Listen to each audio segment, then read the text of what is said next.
Namaste, lads and ladies. Welcome back to another manga review.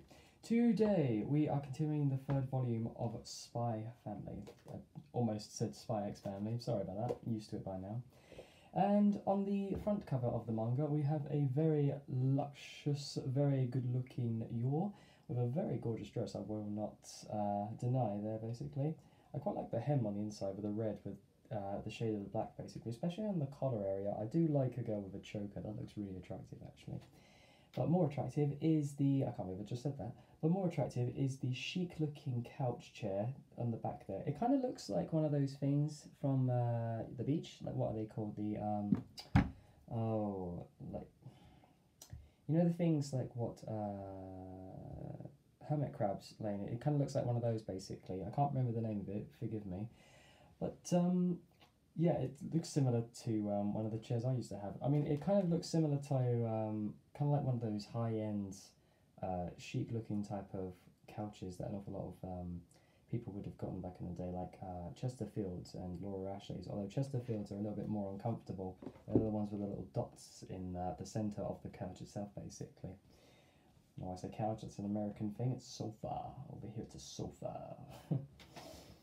But still, everywhere else, couch potato is the unanimous thing for a lazy mofo, like myself. I wish I was, but no, I'm quite active. I'd like to be as active as possible. Anyway, carry on with the little review. We start off basically meeting Yuri for the first time amongst Lloyd and Yor.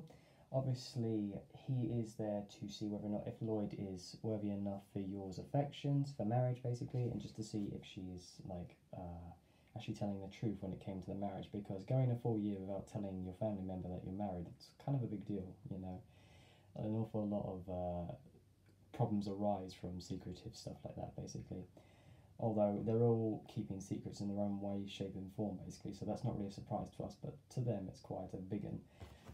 So, obviously Lloyd does test this fella Yuri in a little bit, oddly enough, by asking a simple question basically on the wine that he got, basically on where the region he went to get it. And the old chap that actually ran the little shop that was there basically when he got the wine itself. The standard question for most spies when asked this basically is like, oh, where did you get this wine, so on and so forth. Oh, it cost like 200 drachma or whatever it is, and was the old chap still working there at the time? And he said yes to that basically. And that's where Lloyd differs from Yuri basically when it comes to intelligence gathering basically, because he kind of knows the basics of like having a cover story and stuff like that, and Yuri basically tried to do the cover story but very basically and poorly, by him basically stating, oh yeah, it's 200 when in matter of fact it's actually 300 because the son of the father who run the place is now taken over because the older one couldn't handle it anymore because his back was causing him problems, so he had to give it to his son. And then obviously inflation prices happen after like a month or so of the new guy coming in, or the new son coming in, and then it was basically raised to 300 drachma or whatever the currency is basically. So on both occasions, if he'd have known, if he'd have actually been there, he would have known that it's actually 300 and the father wasn't the owner anymore. So that's how Lord was able to catch him out quite easily. Yuri, bless her, sorry, not Yuri, Yor, bless her, she's kind of just coming to grips with the whole, like, you know, even though this is a fake relationship, I might be catching feelings for him type of deal basically. Which is also proven more poignant when Yor unreasonably asks, sorry, Yuri, I keep mixing them up, because Yuri sounds like a feminine name, doesn't it? Well, it depends on the region. It's like Darcy or Darling, basically, for Europeans, basically. That reminds me of Blackadder, basically, if you've ever seen that. Oh, such a good series. I remember him walking in, Edmund, bless him, talking to Captain Darling there for a moment. It was like, good morning, darling. He was like, it's Captain Darling to you. It's such a good series. If you haven't seen that, you want to go watch it. It's like one of the best British comedies around, basically. It's got Hugh Laurie, it's got Rowan Atkinson in it, it's got Stephen Fry in it, so many good comedians, basically. Definitely worth a watch. There's like 4 seasons of it, and the 4th one I think is my favourite because it bases itself on the First World War. Really good. Anyway, enough of the TV review, we're back to the book review. So obviously, Yor is not very comfortable having to just be asked to like, oh, just kiss Lloyd out of nowhere, basically. But you know, instead of like getting a marriage certificate, which they easily have, like he unreasonably asked, like, oh, kiss her in front of me. It should be really easy for you guys. Very strange request. Anyway, Yor then takes the opportunity to guzzle down half a litre or so of wine to get herself prepared for it. And with some drunk courage, she was able to throw herself on top of Lloyd, goes in to kiss him. Couldn't go through with it in the end because Yuri has a weird fucking like back flashback of like asking Yor to marry him when he gets older. Yeah, I know it's an age-old trope in Japanese mangas and series and stuff like that. Basically, you know, like, oh, incest, and I'm like, okay, no, that's weird. Stop that now. And then there's the little trope that starts to get boring after a while as well. Yor gets embarrassed. She stands up and is about to slap Lloyd, saying, I can't do this. Misses Lloyd completely and hits Yuri straight in the face, sends him tumbling towards the wall, blood splattering out of his head and all that. And he gets up, angry at Lloyd. I'm like, what? He's been the perfect gentleman. Why are you being so hostile and all that? It's like a dad when they meet their daughter's boyfriend for the first time. He's like, all right, yeah, I listen. I know why you're it, pal. I know why you're fucking it, pal. You're here for the very same reason my daughters are in the first place. So I fucking know. You know, you're more depraved than he is, basically, and that's how Yuri is acting towards Lloyd, basically. And then she smacks him again for making some other over-the-top exclamation of some sorts. And then he obviously oppels home before Lloyd, like being a sensible bloke, the only sensible bloke in the situation, offers him to go to the hospital. Like, can I call you an ambulance or something? He walks into like a bunch of people out on the street, and then they ask him like, "Are you okay?" And he's like asking, "Do you know where the station is?" Like to his own like workplace. If it's that bad and he can't remember where the station is, then yeah, he needs an ambulance basically. So that's one little part of the story done and covered basically. And then we cut to Anya, who basically is trying to get a stellar star. It helps towards her becoming a scholar within a school, basically, of Eden Academy. And the news around is that if you become the MVP in the next PE education sports event or tournament, then you more than likely will get a chance of being given a chance of getting a stellar star. Unfortunately, they are faced with a very tough task in the form of Bill Watkins. Bill Watkins, I think, was my favourite character throughout that entire episode, or at least within the book, because he's just a bulking mass of a 6-year-old. I never thought I'd say that in my life, a bulking mass of a 6-year-old. His father basically is either a lieutenant or a sergeant, I think, in the army, or it might be a commander, I'm not so sure. But yeah, he's probably got the genetics from his father, basically. So he's quite big, bulking, you know, like big chest, like glasses wearing, blonde hair looking chap. And he takes relative ease out of taking out the competition. Most of Damien's lackeys are there defending him. And Becky, unfortunately, gets knocked out after a couple of slate words from Bill saying, oh no, I'll go easy on the women, don't worry. She goes ape shit and throws a ball at him. He easily catches it and just tosses it gently back at her. She goes out. So then all that's left is Anya and Damien to deal with Bill. Bill tries everything at Anya. Like, he obviously is reading in his mind, okay, I'll throw it to her left side, now her right, now her legs. She jumps, dodges, weaves and everything. And then he tries this one super move where he like curves it. And it's meant to like hit you as you move basically. So Anya just does the sensible thing and just stands still. I quite like the motion where it like passes her hair and you can see the hair flutter up as it hits the guy behind her. So I didn't mention that there's actually someone else in play, unfortunately, because the way dodgeball works is like you can, if you're on the outside and you still have players in, if you catch an out of bounds ball, you can then go to the other side and try to out some people on the other end, basically, if you know what I mean. So how that worked out, it didn't work out very well. She was about to fall out of bounds. She had to like go the other way, and then she trips. And then that was Bill's chance to throw a ball straight at her, full force, like no fear, no hesitation.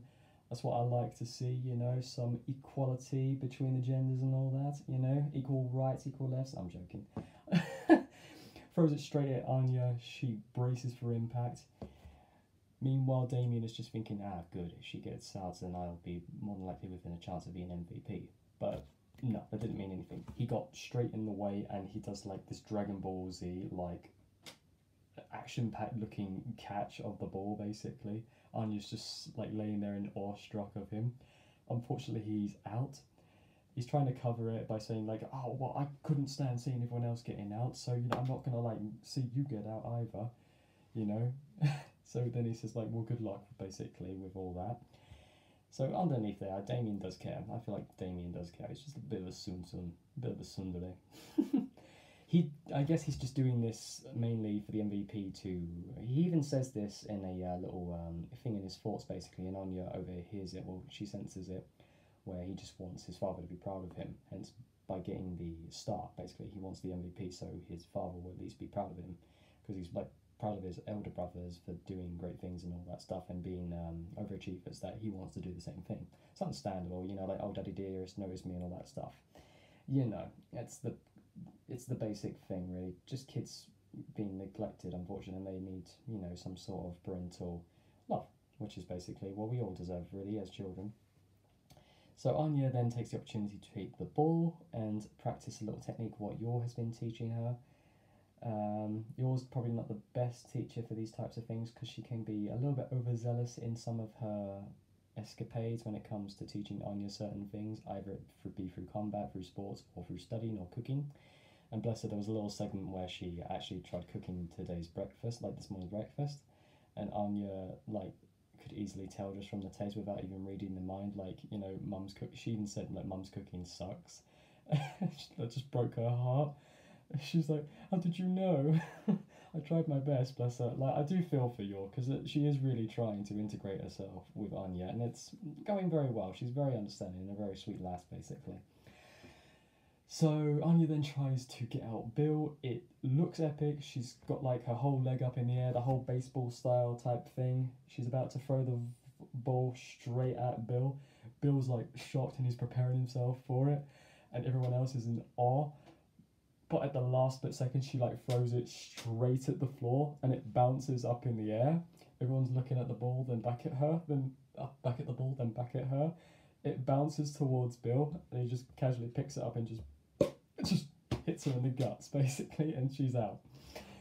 And Bill then exclaims, aha, victory. I guess I deserve my star now, or something like that. And Mr. Eleganto fellow chimes in, because for some reason he's now teaching the PE lot, because someone else unfortunately wasn't there on the day. As you do, casual plot conveniences. He comes in all eleganto, like, I'm sorry, what made you think you can get a star from playing sports? That's not how this works. As a matter of fact, I might as well give you a taunter star, which is the thing that can lead to expulsion, for yelling die before throwing the ball at someone. Which I think, I've experienced this in rugby. If you have like frustration leading to a certain event of like things, and you see this in current day sports, like you get really frustrated and all that, like sometimes you can let slip a swear, sometimes a fist might go towards someone's face haphazardly, maybe a stud might land on someone's like ankle. You never know. Some of it might be premeditated, some of it might just be out of frustration. And that's what Bill kind of did. He kind of just shouted die because he was like into it, like he was like giving his all. So, you know, no, that's not very elegant. So I think that's fair to give the taunter a star. You don't shout die towards your opponent, you know, you always give respect. Leave it on the court and leave it on the field, and then off, just as it is, basically, you know. So it then leads to an interesting little thing later on where, you know, Anya's quite proud of her star that she receives later on, not from the volleyball practice, but from actually saving a child's life. Ken, I believe his name was. They hear that they can actually get a star through working at hospitals, helping out with the injured, or sometimes saving people. And that's what leads to Anya getting her first star. When it came to poor little Ken, unfortunately, falling in the pool, the caretaker was just getting changed. They were about to go into the pool for physiotherapy, and unfortunately he landed in the deep end in the main pool. They were meant to go to the shallow end, that unfortunately he went down the wrong end. Anya was able to read the mind of the child, screaming out for help. Well, screaming technically, in his mind he was thinking help. She runs towards the pool, obviously not giving away the fact that she can kind of know that someone's in danger. So she kind of like says, "Oh Dad, I want to go to the pool, I want to go to the pool." Runs to the pool, sees the air bubbles, and then jumps in. Literally no fear, no hesitation, bless her heart. She goes in to try and save the boy. She gets very close to catching him, but unfortunately she's realised she can't swim herself, unfortunately. And that's what the one thing I love about Anya, is the fact that she's willing to like endanger herself to help someone. It's a very stupid but admirable trait of some people, basically. And yours obviously followed behind, so thankfully he was able to pull Ken and Anya out of the pool. And the caretaker is beside herself. She's like so thankful that Ken's okay and all that, and you know, the other child, Anya, is all right. Nudes gets around to Eden Academy. She gets the star for a great help towards her society and community, basically. And then this leads to one of Lloyd's agents saying like, "Oh, maybe we could like sort out other certain situations which could lead to her getting stars." And then even Lloyd says like, as helpful as that would be kind of stupid, because then that would not only be endangering agents' lives, but then also it would be kind of sus that she'd be getting stars for the exact same reasons. It would seem like a coincidence, which is the same thing with what the students say within the class. They're kind of like, "Oh, she either did that out of pure fluke luck, or she pushed the kid in this pool and then tried to save him." Like, kids are vicious. They really are vicious. And out of all the people that stand up and defend her, it was Damien that basically said, if you think Eden Academy can be bought off that easily to give out stars, then you've got a very wrong perception of this school. And if you don't think the perception of this school is up to your standards, then I suggest you leave.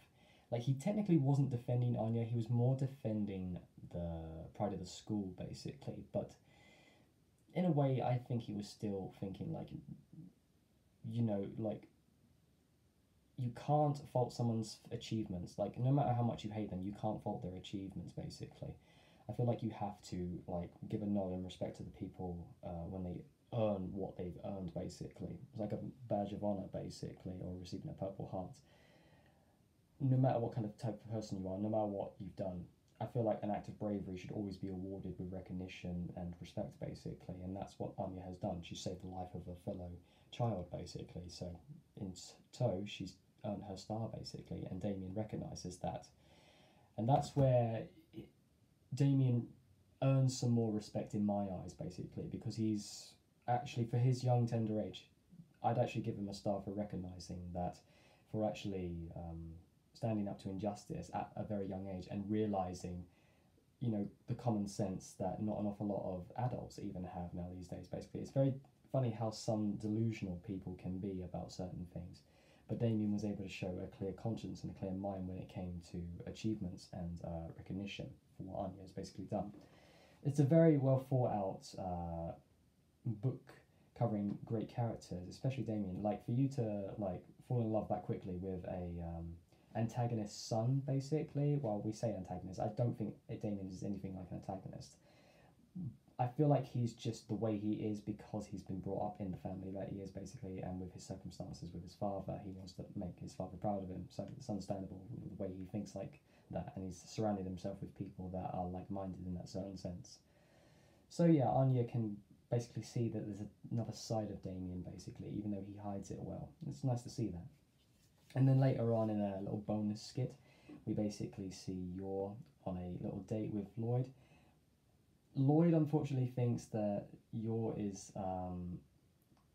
kind of distant with him because she can't sit down at certain things now because she got shot in the bum from a little contract job that she did. She took out like 15 guys or something, but one of them managed to like stay alive long enough to shoot her in the buttocks.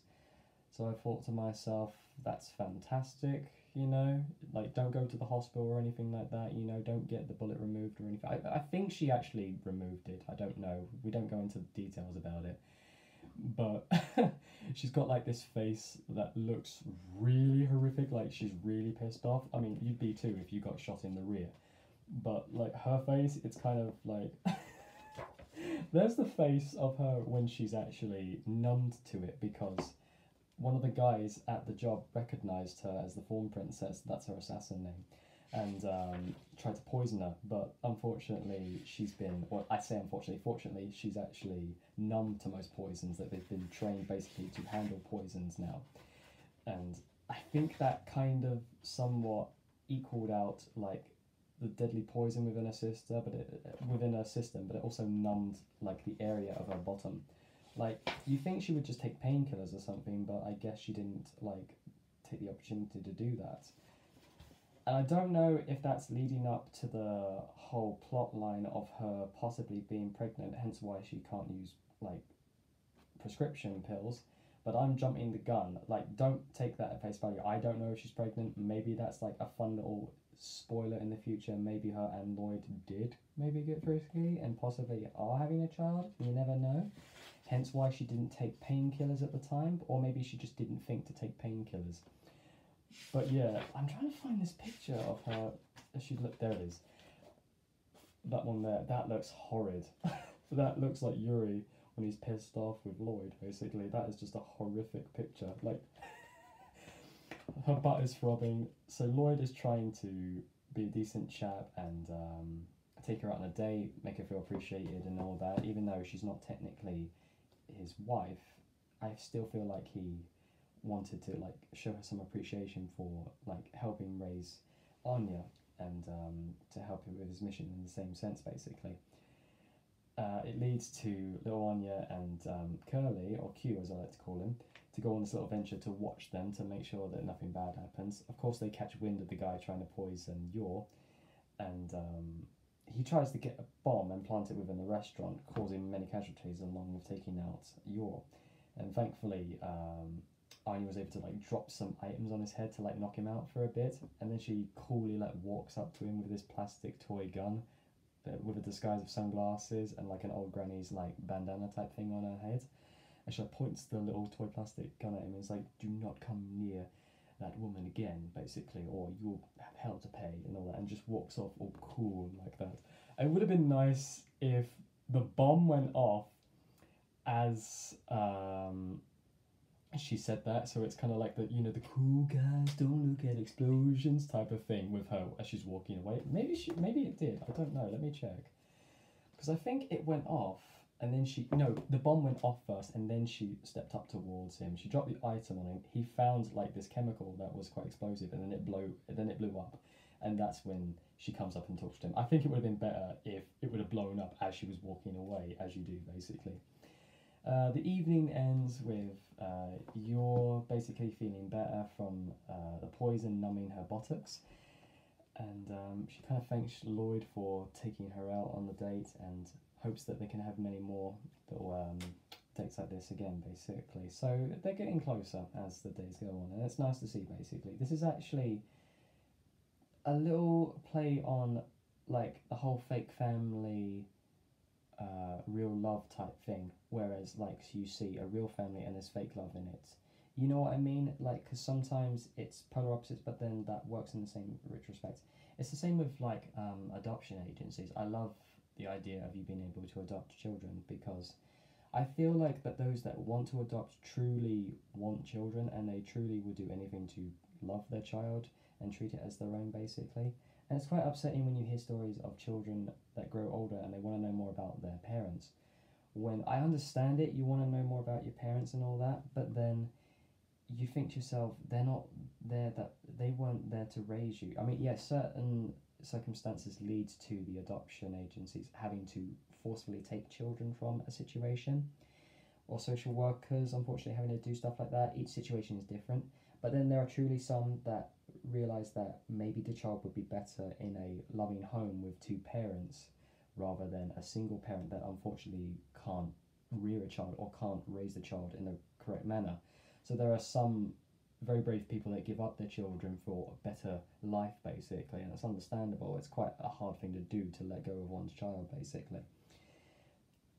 So that's where the whole fake family real love thing comes in there, and I quite like that with Spy Family. They do that so well. Even though it's fake, it feels like a real loving family, like with Lloyd being the strict hard like very disciplined father, but deep down he truly just wants her to succeed, basically, mostly for his mission. But I feel like as time goes on, he will learn to like truly appreciate Yor and Anya for who they are, basically, and Yor being the very caring, sweet, feminine mother that is always willing to help Anya, who is not even her daughter. She's willing to do that.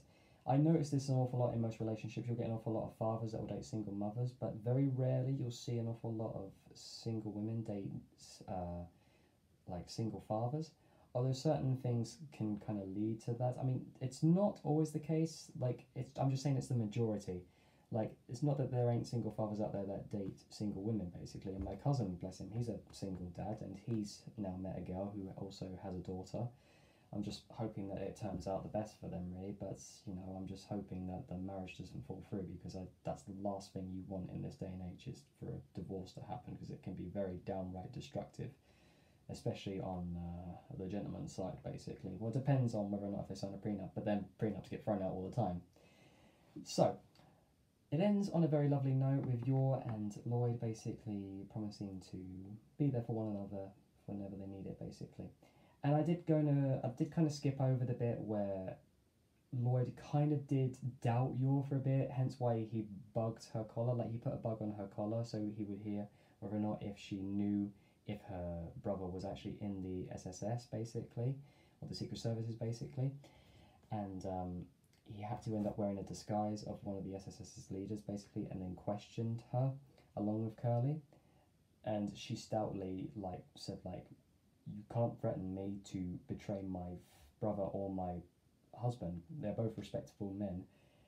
And if you dare think to hurt them, then I don't care who you are, I will defend them, basically.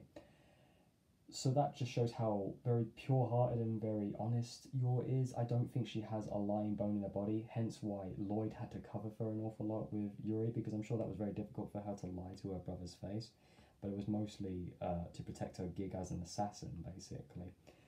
And even Lloyd is still not certain about her, because he doesn't know much about Yor as well, at the fact of her being, the Fawn Princess. So I feel like as the story continues on, it'll be an awful lot more interesting.